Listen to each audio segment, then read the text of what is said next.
February 1945. Singapore.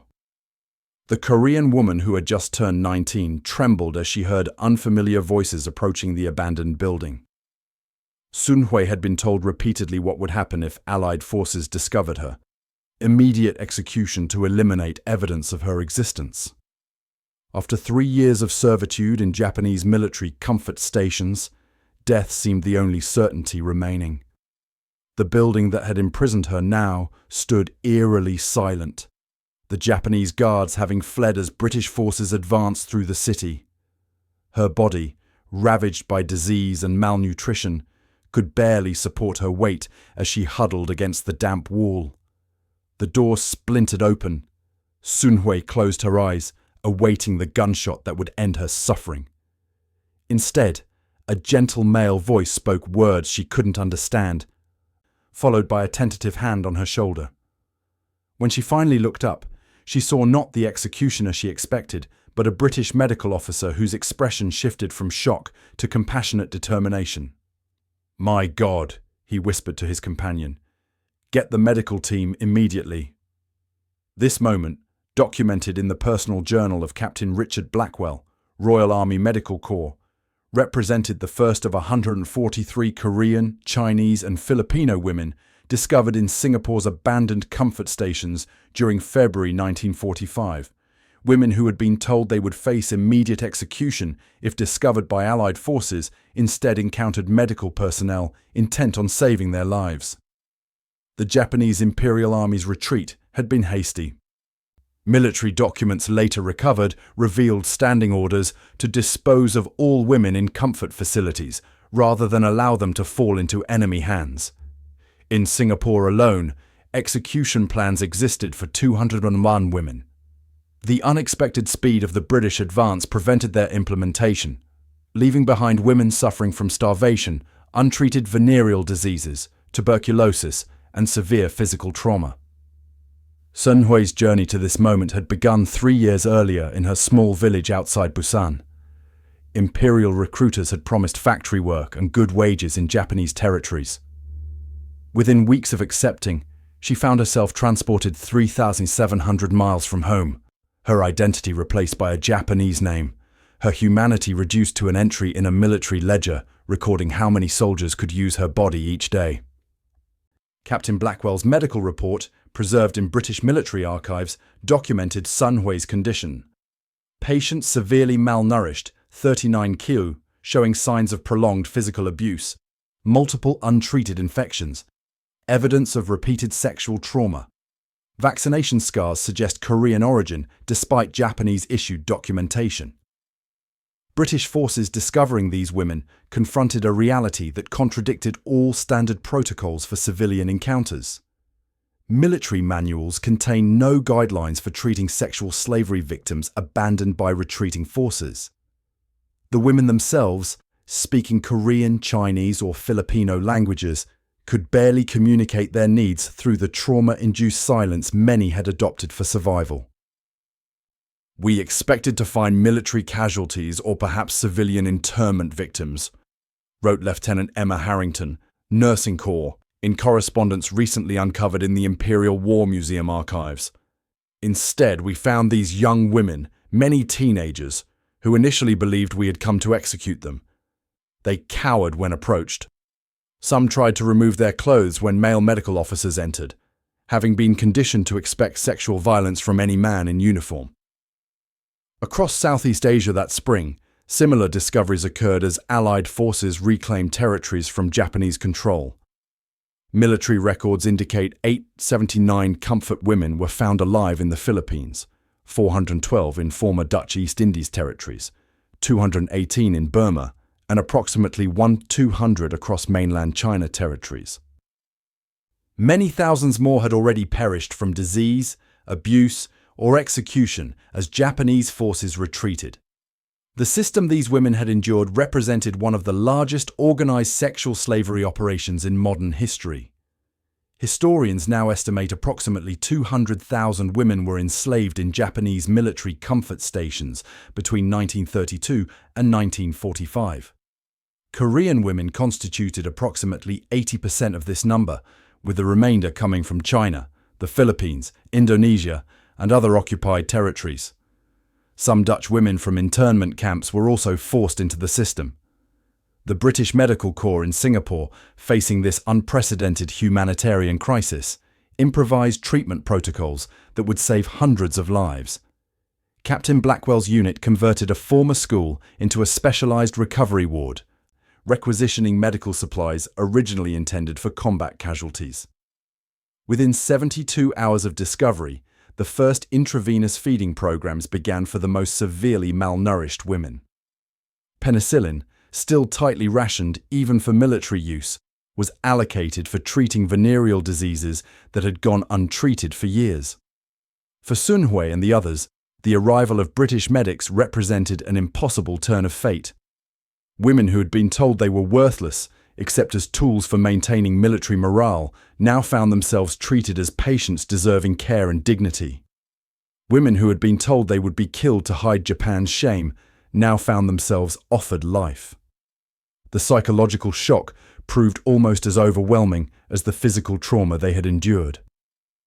Many refused treatment initially, noted Lieutenant Harrington, having been conditioned to believe medical examination meant only further pain and humiliation. The Japanese military doctors had used medical inspections as another form of control and degradation. As British Singapore stabilized under occupation that spring, military authorities faced an unprecedented question: how to heal women who had endured what no human being should suffer, women whose very existence Japan had intended to erase from history. Shanghai, 1932. The first comfort station opened its doors in the Chapei district, a solution to a problem the Imperial Japanese Army leadership had identified. Uncontrolled sexual violence against Chinese civilians was creating resistance and international criticism. Military documents later recovered from Japanese archives reveal the cold calculation behind this system. Major General Okamura Yasuji wrote, "Due to the lawless activities of our troops, it is necessary to set up comfort stations as soon as possible." What began as a localized experiment rapidly expanded into a vast system of sexual slavery, stretching across Japan's growing empire. By 1938, military comfort stations operated throughout occupied China. As Japan's territorial ambitions expanded southward, so too did this infrastructure of exploitation. The fall of Singapore in February 1942 brought immediate establishment of comfort facilities, with 22 officially documented sites operating within the first month of occupation. Recruitment methods varied by region, but followed discernible patterns. In Korea, primarily young women from impoverished rural areas were targeted through deception, promised legitimate employment as factory workers, nurses, or laundry staff supporting the Japanese war effort. Military documents show recruitment quotas assigned to specific Korean provinces. A memorandum from 1943 specified, "Each district shall provide 100 women of good health between 17 to 23 years for service to the imperial forces." In occupied territories like the Philippines and Indonesia, more direct methods prevailed. Abduction became common practice, with villages raided specifically to capture young women. Japanese military police records from Manila documented acquisition operations that rounded up 142 women in a single day in 1943. The brutal efficiency of these operations revealed planning at the highest levels of military administration. Transport routes followed military supply lines. Korean women traveled south through Busan, boarding vessels that carried them to Taiwan, the Philippines, Indonesia, or Singapore. Chinese women were transported along railway lines that connected major military installations. Military transport documents, preserved in Allied intelligence archives, reveal the women were assigned the same classification as ammunition and medical supplies: special comfort equipment. Upon arrival at comfort stations, women entered a system designed to destroy individual identity. Names were replaced with Japanese alternatives. Identification papers were confiscated. Personal belongings disappeared. Military regulations required comfort women to speak Japanese regardless of their native language. Failure to comply brought immediate punishment. A directive recovered from a comfort station in Burma stated, "Women will answer to their assigned Japanese names only." Use of native languages will result in withholding of meals. Daily conditions defied human endurance. Military logs meticulously documented each woman's visits. Records from stations in Singapore showed averages of 15 to 30 soldiers daily per woman. On weekends and holidays, this number frequently doubled. No rest days were permitted during military operations. A ledger from a comfort station in Manila recorded one Korean woman receiving 179 visits over a 7-day period during an active military campaign. The physical consequences were devastating. Medical records kept by Japanese military doctors, originally intended to monitor venereal disease transmission to soldiers, revealed patterns of trauma rarely documented in medical literature. Dr. Braun, Nakamura Hitoshi's clinical notes from a comfort station in Singapore detailed recurring lacerations, infections resistant to treatment, progressive deterioration of reproductive organs, complications from attempted self-administered abortions. A rigid racial hierarchy governed the system.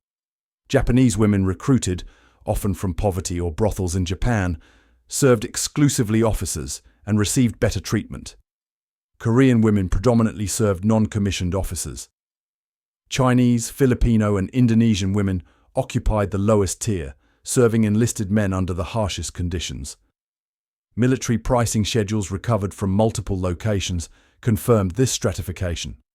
30 minutes with a Japanese woman cost 2 yen, a Korean woman 1.5 yen, and a Chinese woman 1 yen. Medical inspections occurred weekly, performed by Japanese military doctors whose primary concern was protecting soldiers from disease rather than treating women's conditions. These examinations, conducted with unsterilized equipment in non-private settings, represented another form of institutional violation. Women with infections received injections of compound 606, arsphenamine, an arsenic derivative that caused immediate violent nausea and long-term nerve damage. Those with recurring infections faced punishment for negligence in hygiene. As Allied advances threatened Japanese-held territories by late 1944, new directives emerged regarding comfort women. Military communications intercepted by Allied intelligence revealed systematic plans for eliminating this living evidence. A telegram from Imperial Headquarters to Southern Command stated, "Special comfort personnel to be evacuated with military units where possible. Where evacuation impossible, dispose of personnel according to Protocol 7. Protocol 7, later recovered from military archives, contained explicit instructions. In territories facing imminent enemy occupation, destroy all comfort station documentation. Personnel who cannot be evacuated must be eliminated to preserve military honor and prevent enemy propaganda." For women like Sunhui, these clinical words translated to a simple reality. As Japan faced defeat, those who had survived years of systematic rape now faced execution. The women themselves understood this intention. Survivor testimonies consistently report being told by Japanese officers that capture by Allied forces would mean torture followed by execution. Many were instructed to commit suicide rather than face capture.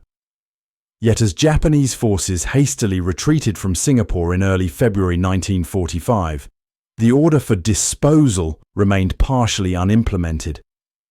The unexpected speed of British advance meant some comfort stations were abandoned with women still alive inside, their existence a testament to both unimaginable suffering and unexpected survival. Alexandra Hospital, Singapore, February 1945. Major Thomas Weddell of the Royal Army Medical Corps surveyed the hastily established ward with a mixture of professional determination and barely contained anger. Just 10 days earlier, this had been a standard recovery unit for battle casualties. Now it housed 143 women whose medical conditions defied his 18 years of military medical experience. He scribbled rapid notes as Sister Margaret Fairchild reported the morning's findings. 4 more with advanced tuberculosis requiring isolation. 17 showing signs of acute malnutrition requiring immediate protein supplementation. 93 with active venereal infections, mostly untreated for months. All showing signs of physical trauma consistent with prolonged sexual abuse, she reported, her clinical tone masking the emotion visible in her eyes. The discovery of comfort women had forced the British RAMC to establish entirely new treatment protocols. Weddell's team initially faced overwhelming challenges: women too frightened to accept treatment, language barriers preventing basic communication, and medical conditions rarely encountered in military medicine. The hospital's original capacity of 340 beds had been stretched to 412 to accommodate the women while maintaining space for military casualties. "Requisition more female personnel immediately," Weddell wrote in an urgent dispatch to RAMC headquarters. "Male medical officers, regardless of professional conduct, trigger extreme fear responses in many patients, particularly those from Korea." Military records show that within 72 hours of this request, 8 additional nursing sisters were reassigned from other units, including 2 with rudimentary Japanese language skills. Lieutenant Evelyn Parker, a nursing officer with psychiatric training, was transferred from a field hospital in Burma specifically to address psychological trauma. The immediate medical priorities presented difficult choices. With limited supplies of penicillin, each hospital received precise monthly allocations for treating wounded soldiers. Decisions about treating widespread venereal diseases required careful consideration. Weddell's medical logs document the reasoning. Standard military protocol reserves penicillin for battle wounds. However, these women represent a unique category of war victim. Their infections resulted directly from Japanese military policy. Treatment therefore authorized under compassionate grounds. This decision allocated 20% of the hospital's monthly penicillin supply to treating the women. Additional antimicrobial medications were requisitioned through emergency channels, citing unusual battlefield conditions to justify the request. Nutritional rehabilitation presented equally urgent challenges. Most women exhibited severe protein deficiency, with muscular atrophy and edema. Standard military rations proved inadequate for treatment. Captain Howard Mills, the unit's supply officer, documented creative solutions. Local arrangements made with surrounding villages for fresh eggs, 30 dozen daily, fish protein acquired through arrangement with coastal fishing operations, 60 pounds daily, condensed milk from military stores, 48 tins daily. For Sunhui, the most transformative moment came when Sister Fairchild dressed a long untreated wound on her back, the result of a Japanese officer's cigarette burns. Unlike the painful, humiliating inspections performed by Japanese military doctors, this treatment came with gentle hands and soothing words she couldn't understand but whose meaning was clear from the nurse's eyes. Medical records note: patient 27, Korean, approximately 19 years, exhibits extreme distress during treatment. Responds positively only to female staff. Burns on posterior torso, showing signs of infection. Daily dressing changes implemented. Communication represented perhaps the greatest challenge. Few military personnel spoke Korean, Chinese, or the various Filipino dialects. Initial assessments relied heavily on hand gestures, facial expressions, and simple drawings. Captain James Whitney, an intelligence officer with limited Japanese language skills, was temporarily assigned to the hospital. His notes reveal the complexity. Most Korean women understand basic Japanese commands but associate this language with their captors. Many refuse to respond to Japanese words even when they understand them. This communication barrier complicated every aspect of treatment. Surgical procedures, necessary for 17 women with severe internal injuries, required careful explanation through improvised sign language. Medication schedules were demonstrated through pantomime and simple drawings showing sun and moon positions to indicate times. The Red Cross, notified of the situation on February 23rd, dispatched 2 Korean-speaking volunteers from their Hong Kong office, arriving on March 3rd. Their arrival marked a turning point in treatment effectiveness. For the first time, women could explain their symptoms, ask questions about treatment, and express concerns. Lieutenant Evelyn Parker established a revolutionary approach to psychological care. Her diary, later donated to the Imperial War Museum, documents her methodology. Traditional psychiatric approach is inadequate for this unique trauma. Patients require physical safety first, then consistent daily routines to rebuild basic trust. Many exhibit dissociative responses when discussing their experiences. Treatment focus on present safety rather than past trauma in early stages. Military leadership decisions regarding the women evolved as understanding of their situation deepened. Initial classification as civilian internees changed to victims of war crimes by early March, increasing their priority for medical resources. Brigadier William Slater, after visiting the hospital on March 5th, wrote to Southeast Asia Command, "These women represent a previously undocumented category of war victim. Their treatment must establish precedent for handling similar cases as our forces advance." The most dramatic medical intervention came when Sunhui developed pneumonia as a complication of tuberculosis. With her weakened physical state, survival seemed unlikely. Sister Fairchild remained at her bedside for 36 hours, administering penicillin injections every 4 hours, applying cold compresses during fever spikes, and spooning diluted condensed milk between cracked lips. Captain Weddell's notes from March 10th state simply, "Patient 27 survived the night, fever reduced, prognosis cautiously upgraded." This single act of medical determination symbolized the broader commitment to these women whose very existence Japan had tried to erase. For Sunhui, who had known only exploitation and violence from authority figures for 3 years, the experience of someone fighting to save her life rather than take it represented a fundamental shift in her understanding of humanity. By April 1945, British medical records documented remarkable progress.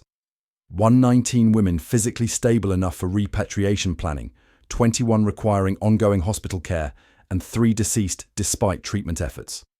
The women who had expected execution instead found healing. The contrast between Japanese military doctors who had inspected them for soldier safety and British medical personnel who treated their suffering as worthy of the military's finest resources could not have been more profound. March 1945. Recovery Ward C, Alexandra Hospital, Singapore. Sunhui stared at the small mirror Sister Fairchild had placed in her hands. The face looking back seemed simultaneously foreign and familiar. Gaunt cheeks and hollow eyes, yet unmistakably her own. For 3 years, mirrors had been forbidden in the comfort stations. Women were not meant to witness their own transformation. Now, this simple act of seeing herself represented a first tentative step toward reclaiming her identity. She looked at her reflection for 17 minutes without moving, Lieutenant Parker noted in her psychological observation log. Then she touched her face as if confirming it belonged to her. These moments of reconnection with self represent critical psychological milestones. The psychological journey facing these women proved as challenging as their physical recovery. Trust came in small, fragile increments. During the first weeks, many women would eat only food they saw others taste first, a survival habit from comfort stations where disobedient women sometimes received contaminated meals as punishment. Medical staff adapted by establishing visible meal routines, with nurses consuming small portions before distributing trays. Lieutenant Parker documented the breakthrough moment with patient 42, a 24-year-old Chinese woman from Nanjing. After observing Sister Chen take medication for her own headache, patient 42 approached her directly and indicated her own pain. This represents her first voluntary communication about physical discomfort.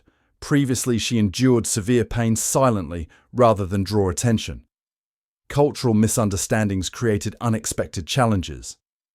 Western medical practices sometimes conflicted with Eastern health beliefs. Korean women initially refused cold water, adhering to traditional medicine principles about balance. Several refused pain medication, believing suffering was necessary for recovery. Medical staff learned to integrate elements of familiar healing traditions, serving warm barley tea instead of water, applying herbal compresses alongside conventional treatments. The women gradually formed small communities based on shared language and experience.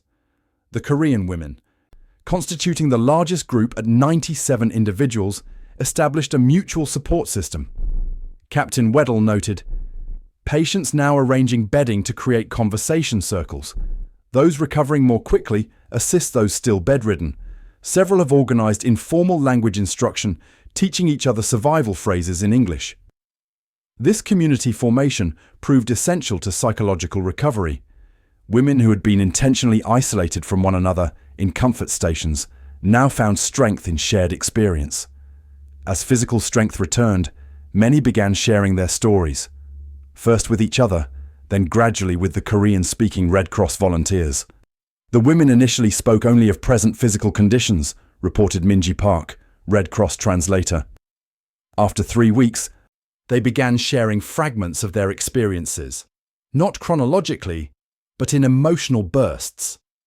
The first stories emerged during practical activities, while learning to knit, while preparing simple meals in the recovery kitchen. British intelligence officers recognised the historical significance of these testimonies.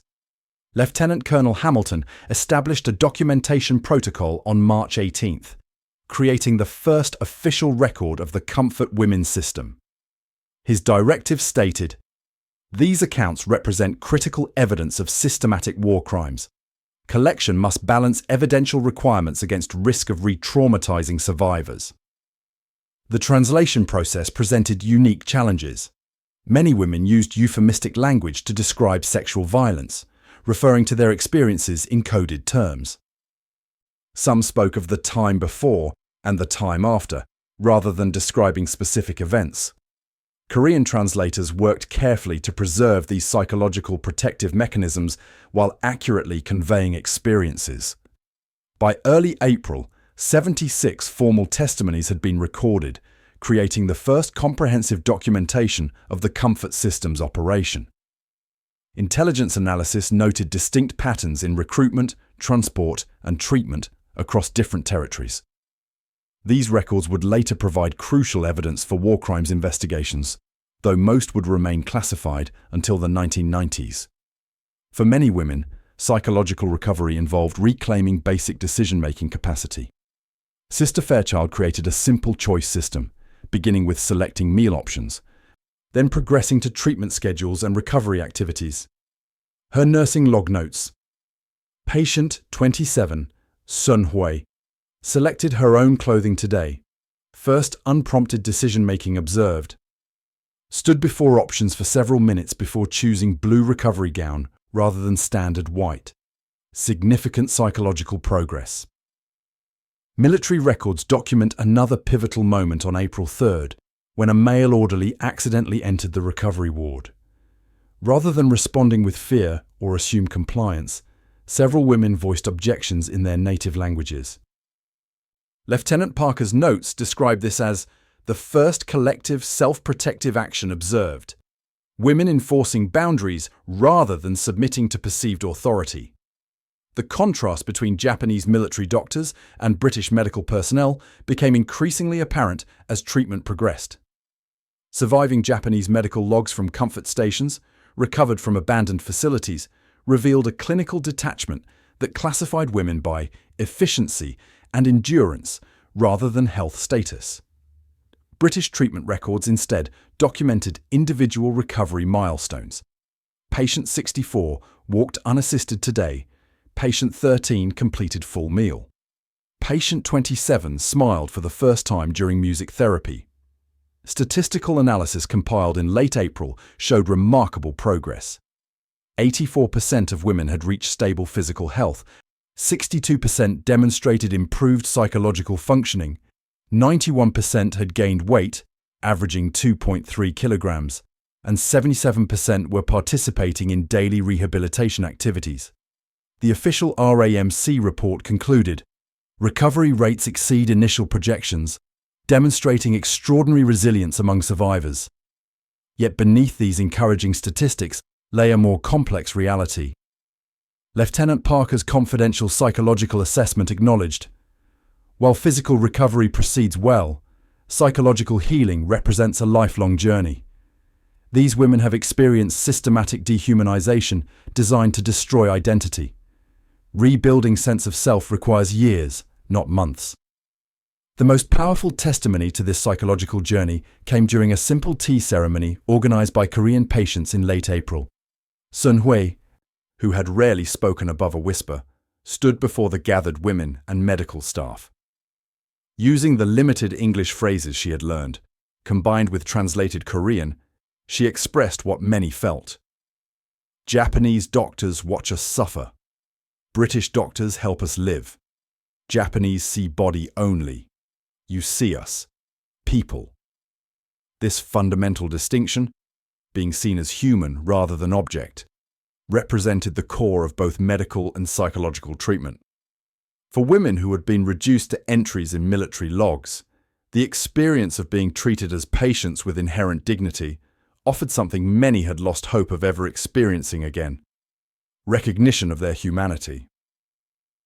By May 1945, as physical recovery stabilized for most women, discussions of repatriation began. These conversations revealed new anxieties. Many expressed profound concerns about returning to communities that might reject them due to cultural stigmas surrounding sexual violence. Others feared families who had believed them working in factories would discover the truth. The psychological journey toward recovery now faced new challenges that extended beyond the hospital walls. June 1945. Singapore Harbour. The converted hospital ship, HMHS Devonshire, swayed gently at anchor, white hull gleaming against blue water, red crosses prominently displayed on its sides.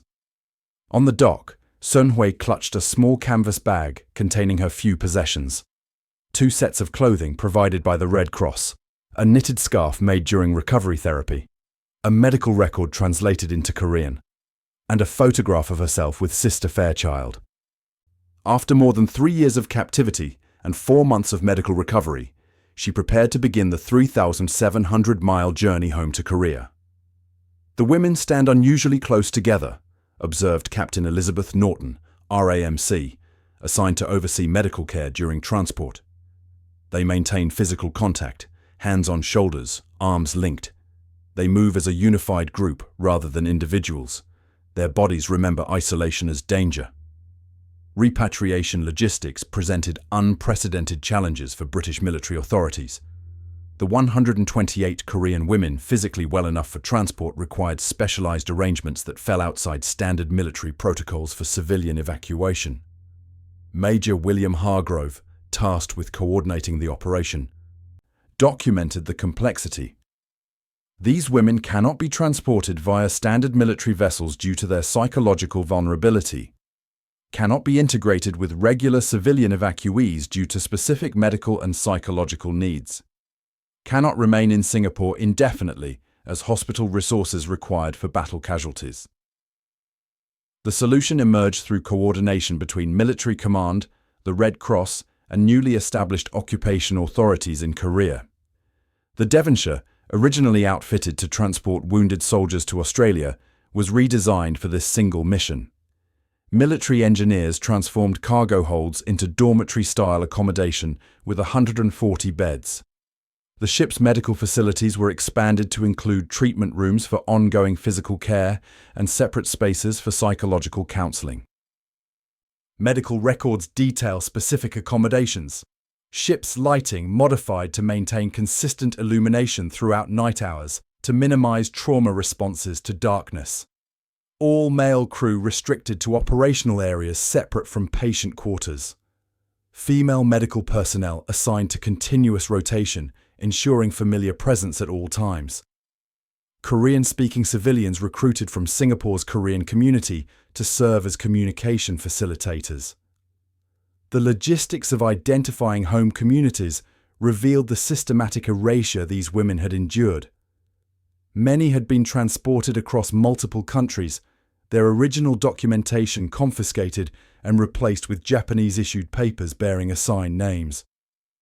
Lieutenant Morris, documentation officer, recorded.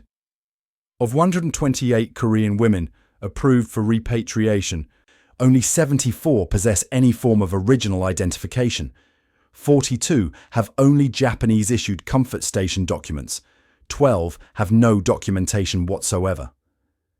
Painstaking interviews conducted through translators gradually reconstructed their origins. Villages near Busan, farming communities outside Seoul, coastal towns along the southern peninsula. Each woman's recollections were mapped against known Korean geography.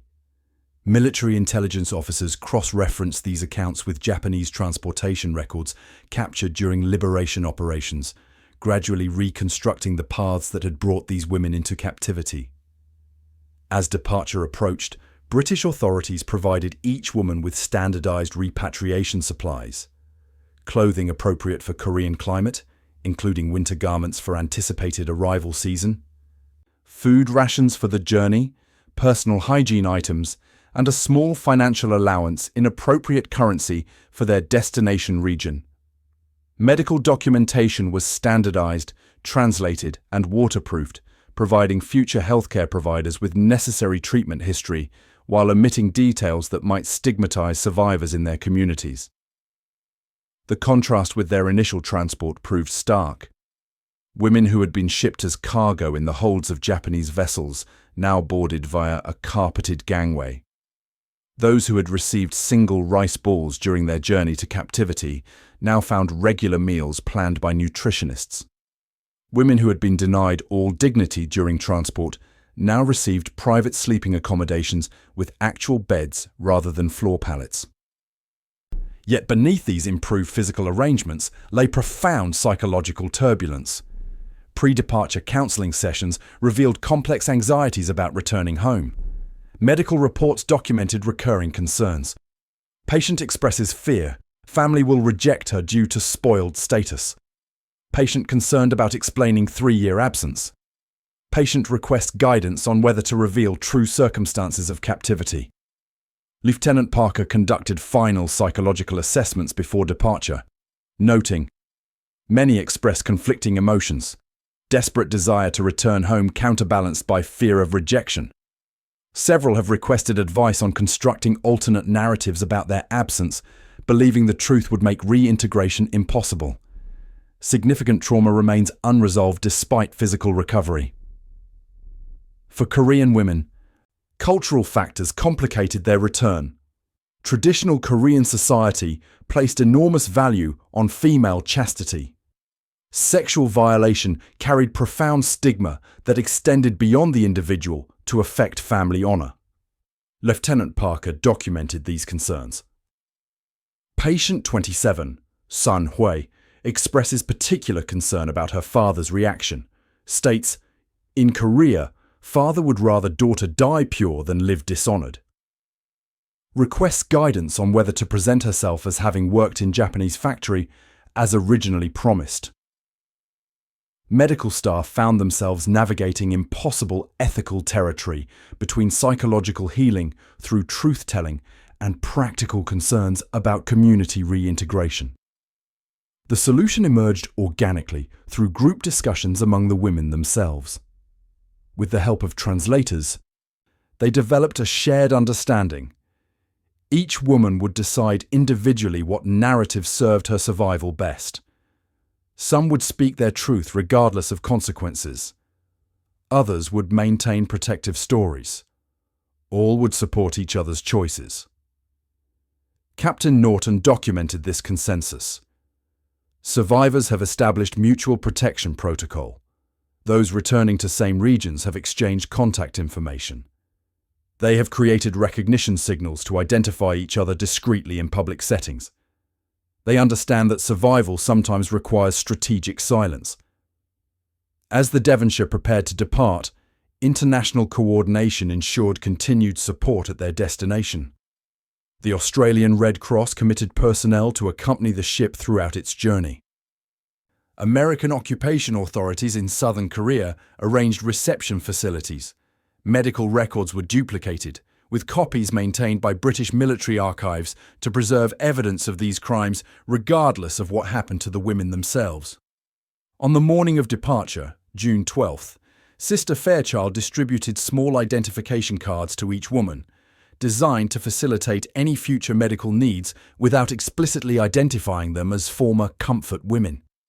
The card stated simply, "Under treatment by RAMC 1945, with a numeric code that would direct future medical personnel to sealed records if necessary."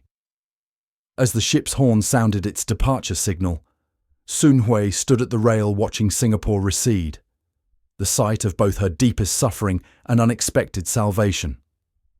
The journey ahead would take approximately 3 weeks, following a carefully planned route with scheduled stops for medical resupply and provision replenishment. The women who had been transported to captivity in cramped, dark holds now travelled home in the light, their humanity acknowledged, their survival certified in official records that would eventually help establish truth against those who would deny these crimes ever occurred. Sunhui's medical file, later preserved in British archives, contained a final note from Sister Fairchild. Patient 27 requested confirmation that her story would not be forgotten. I assured her that full medical documentation will be permanently maintained. She then asked the more important question, will it be believed? On this, I could offer no certainty, only commitment that the record will exist for those willing to see it. August 1991. Seoul, South Korea. Kim Hak-sun stood before microphones in a small conference room, her 67-year-old hands trembling slightly as she became the first former comfort woman to publicly testify about her experiences. "I have carried this silence for 46 years, she began, her voice growing stronger with each word. Today I break this silence not only for myself, but for those who never returned." Her testimony shattered decades of enforced quiet, launching a movement for recognition that would eventually reach international courts. The journey from 1945 to this moment of public testimony had been marked by profound silence. Women who had survived Japanese military sexual slavery and British medical rescue returned to societies unprepared to acknowledge their experiences. Most survivors, including Sunhui, chose protective silence upon repatriation. They married if they could, created families, and buried their histories beneath carefully constructed narratives about factory work or domestic service during the war years. This silence was not merely personal choice, but social necessity. Korean society in the immediate post-war period offered no framework for addressing sexual violence as a war crime rather than a source of shame. Japanese occupation ended only to be replaced by the Korean War in 1950. Communities struggling with basic survival had little capacity to process complex trauma. The few women who attempted to speak their experiences found themselves ostracized, their families dishonored by association. Yet beneath this public silence, the evidence remained. British Military Medical Corps maintained meticulous records of their treatment of former comfort women.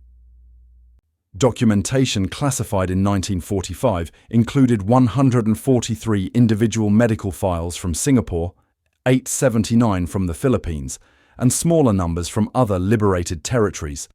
These records contained physical examination findings, treatment protocols, psychological assessments, and in many cases, direct testimony from survivors. Captain Richard Blackwell, whose medical team had first discovered Sunhui and other survivors in Singapore, continued advocating for recognition after returning to civilian practice in London. His 1947 article in The Lancet, Systematic Sexual Violence as Military Strategy, Clinical Observations from Singapore, represented one of the first medical publications acknowledging the comfort women system.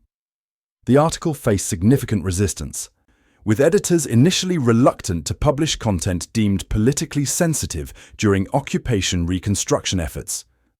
The preserved British medical records would eventually become crucial evidence decades later. When Japanese officials in the 1980s began denying the existence of government involvement in comfort stations, claiming they were privately operated brothels, these clinical documents provided irrefutable contradiction. Military medical logs detailed intake assessments, specifically identifying women transported by Japanese military units. Treatment notes documented injuries consistent with systemic abuse rather than conventional prostitution, and psychological evaluations recorded trauma responses specific to prolonged captivity. Early advocacy efforts emerged sporadically but failed to gain traction. In 1962, journalist Senda Kako published Military Comfort Women in Japan, drawing partly on British medical documentation, but the book generated minimal response. In 1973, former military doctor Aso Tetsuo attempted to publish his observations of comfort stations, only to face professional ostracism. These isolated voices could not overcome entrenched resistance to acknowledging this history.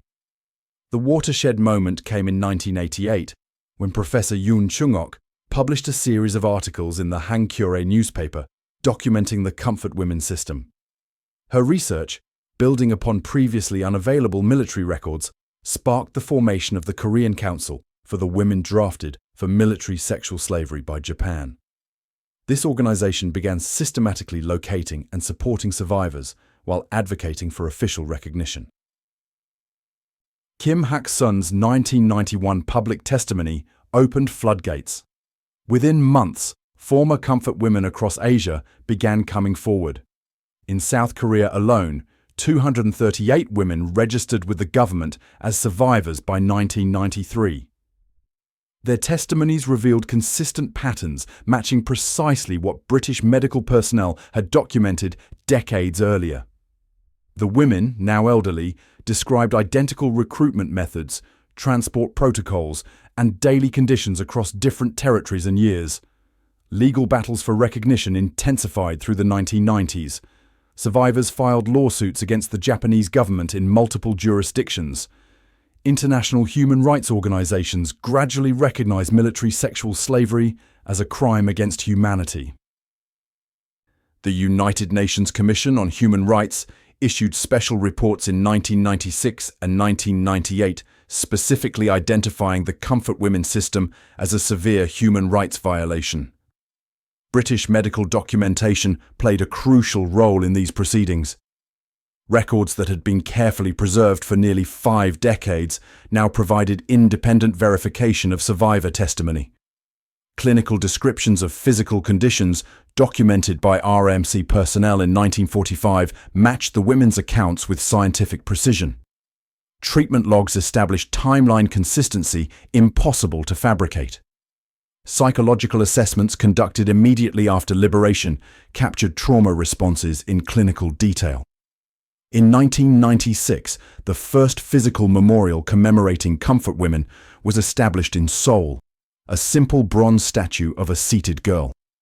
By 2020, similar memorials would exist in 10 countries.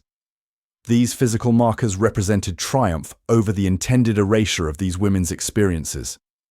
The Japanese military had issued explicit orders to dispose of personnel rather than allow evidence of the comfort system to survive. The existence of these memorials, supported by preserved medical evidence, directly countered that objective. Long-term health impacts revealed in follow-up studies demonstrated the enduring physical consequences of sexual slavery. Research published in the Journal of Traumatic Stress in 2003 examined 30 former comfort women, finding significantly higher rates of chronic pain disorders, reproductive health complications, and stress-related conditions compared to age-matched controls. These findings precisely match projections made by British medical personnel in 1945, who had documented concerns about long-term health trajectories in their treatment notes. Statistical analysis of survivor lifespans revealed another dimension of this history. A 2011 study examining records of 249 formally recognized former comfort women found their average lifespan was 7.4 years shorter than demographic projections. The study concluded that physical trauma combined with psychological burden had measurable impacts on longevity.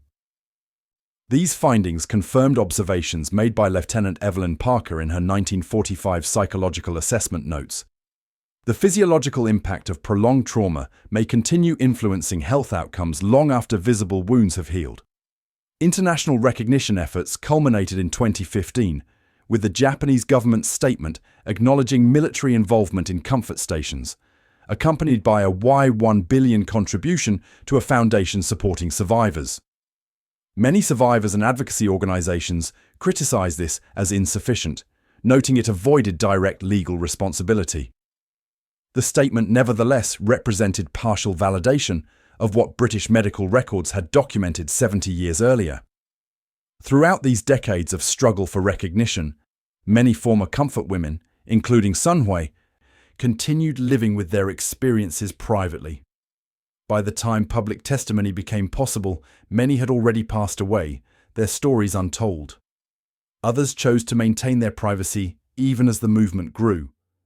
The British medical records thus preserved evidence that might otherwise have disappeared entirely, giving voice to women who never had the opportunity to speak publicly. In 2019, an elderly Korean woman visited the War Memorial of Korea in Seoul. She carried a plastic-wrapped document, her medical treatment record from Alexandra Hospital, Singapore, 1945.